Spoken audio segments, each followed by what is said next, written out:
அவளை கூட்ட விட்டுருதாங்க.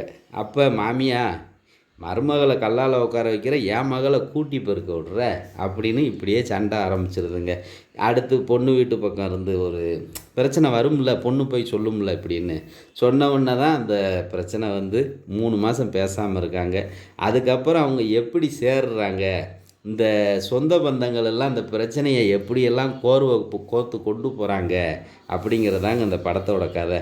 இந்த படம் மூலமாக சமுதாயத்துக்கு என்ன கருத்து சொல்லலாம் அப்படின்னா, ஒரு பொண்ணு பையனுக்கு கல்யாணம் பண்ணி வச்சா அவங்க வாழ்க்கையை அவங்கள வாழ விடணும்.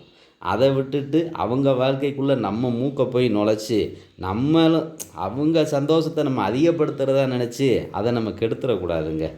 இது ஒரு நல்ல ஒரு படம் தான். போய் பாருங்கள். ஓகே, பாய், தேங்க்யூ.